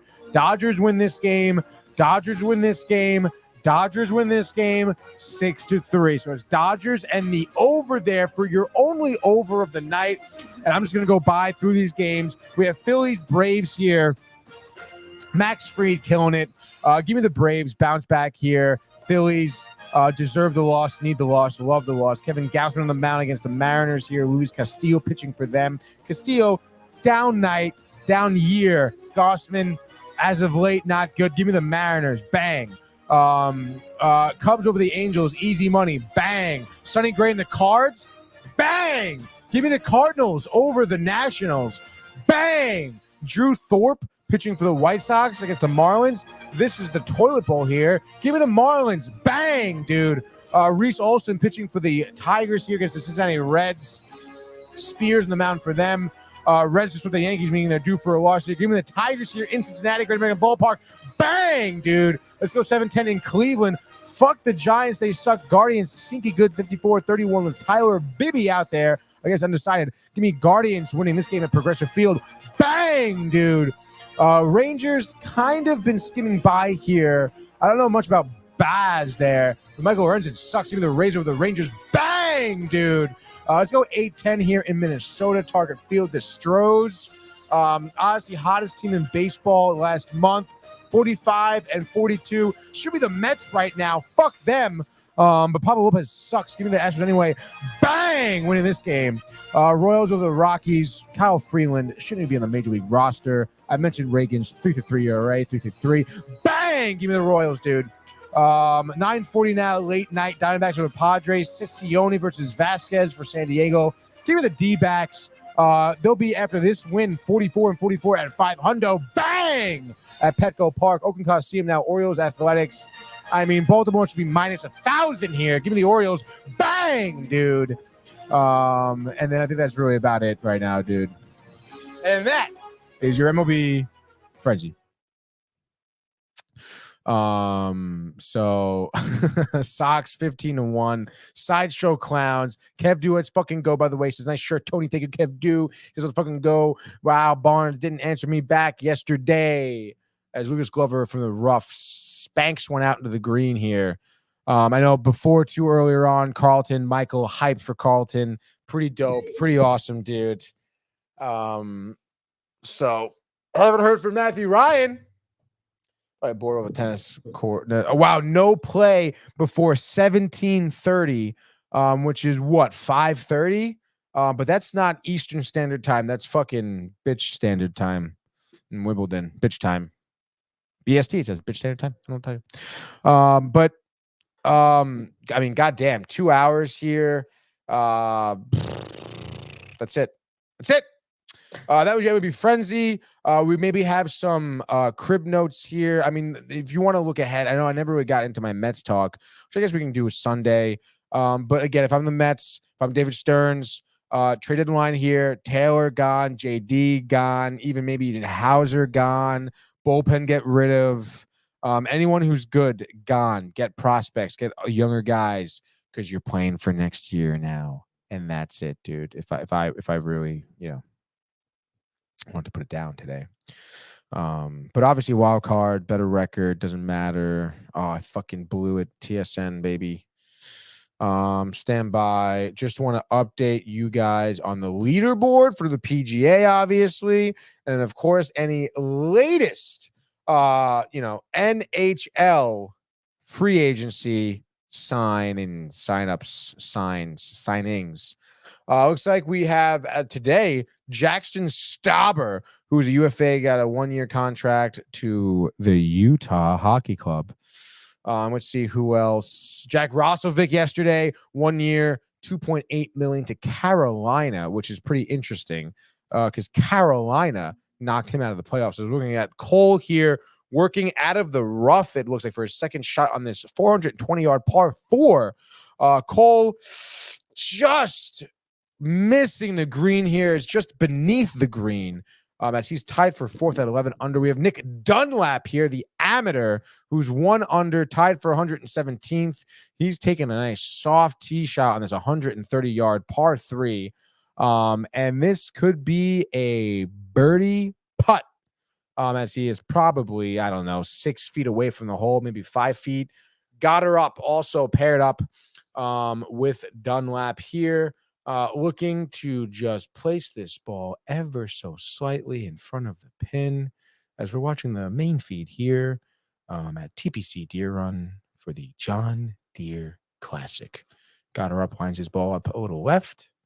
Looks like he's maybe playing a little slice. Shifts his feet. Looks up again. Draws. Hits a solid shot down the pipe. Maybe bleeding a little right here as it is far. But of course, it is deep of the hole, from the hole, far from the hole. Maybe expecting some more rollback there. I don't know what he was thinking, but that was a bad shot. I could have done better than that.